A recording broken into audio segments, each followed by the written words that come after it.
O assunto classes abstratas é fundamentalmente mais destinado para quem faz programação mais avançada no sentido de criar código para ser utilizado por outros programadores. Então, não estando a querer entrar de uma forma muito aprofundada sobre essa matéria, eu vou falar aqui muito rapidamente sobre o que são classes abstratas.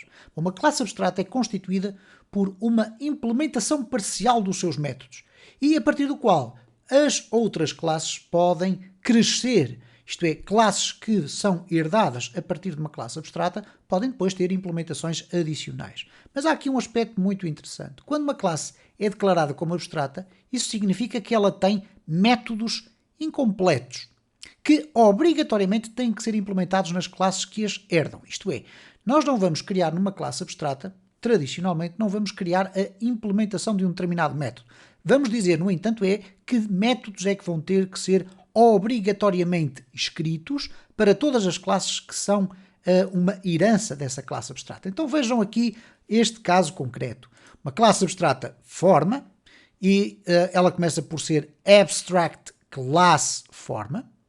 E depois tem aqui duas propriedades que são públicas, a largura e a altura. Tem aqui um método público, mas que é abstrato, e reparem nesta curiosidade. Ele tem apenas a assinatura do método, não tem a sua implementação, não existe o bloco de código aqui. Ao contrário do que acontece com este caso, que é um método absolutamente tradicional e, portanto, eles podem coexistir dentro de uma classe abstrata. Agora, o que não pode acontecer é isto. Por exemplo, eu não posso criar um quadrado a partir da classe forma. Isto não é permitido. E se eu for tentar executar aqui o meu código, reparem que me vai dar um fatal error, dizendo que não é possível fazer a instanciação de uma classe abstrata.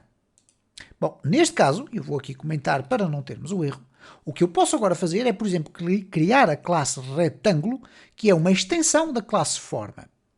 Ora, se eu criar a classe retângulo como sendo uma extensão da classe forma e não fizer a implementação de área, que aqui está indicado como sendo abstract public function e que não tem implementação, reparem o que é que vai acontecer. Eu vou aqui limpar tudo isto e o sistema vai-me indicar que existe um erro. E porquê que existe um erro? Se eu agora for aqui colocar o cursor por cima do IntelliSense, ele vai dizer que retângulo does not implement method area. Isto é, o IntelliSense foi capaz de reconhecer que há um método que tem que ser obrigatoriamente implementado. Não interessa o que é que esse método faz, ele tem que existir de acordo com esta assinatura que está na classe abstrata. Então vamos fazer aqui um Ctrl Z para voltar atrás. Eu tenho esta implementação e reparem, inclusive, é que uma vez que esta classe retângulo é uma extensão de forma, eu posso aceder às suas propriedades. Ok? Então a área será a multiplicação da largura vezes a altura e, por conseguinte, quando eu faço aqui a instanciação do retângulo, o retângulo não só vai ter este método criado aqui, como também vai herdar aquele que aqui está, que é a altura, e também estas duas propriedades. Então esta implementação que aqui está vai acabar por funcionar desta forma. O 20.000 é o cálculo da área e o 200 é a altura.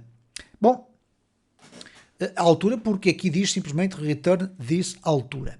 O que é importante perceber e para quem estiver mais interessado em aprofundar isto, deverá obviamente consultar a documentação do PHP. Nós não vamos estar a perder muito tempo com um tipo de funcionalidade que tradicionalmente os programadores mais particulares não usam com muita frequência. Uma classe abstrata permite então uma implementação parcial de métodos e a definição de um modelo de implementação de outros métodos. Isto é, uma forma de dizer, ok, se alguém quiser herdar esta minha classe, vai ter que criar uma implementação de código para este e este método abstrato. Okay? Isto permite, por exemplo, em modelos de programação orientados a objetos, juntamente com outros mecanismos, como é, por exemplo, o caso dos interfaces, que não vamos aqui falar porque não é assim tão importante, a estruturação de código que segue os melhores padrões de escrita. E, mais uma vez, volto a referir, não vamos falar aqui de uma forma muito aprofundada, porque são conceitos mais avançados que, não pelo seu grau de complexidade, mas pelo seu nível de utilização, eventualmente não se justificam falar nesta altura. É uma matéria fundamentalmente destinada, então, a quem constrói código para ser implementado por outros programadores.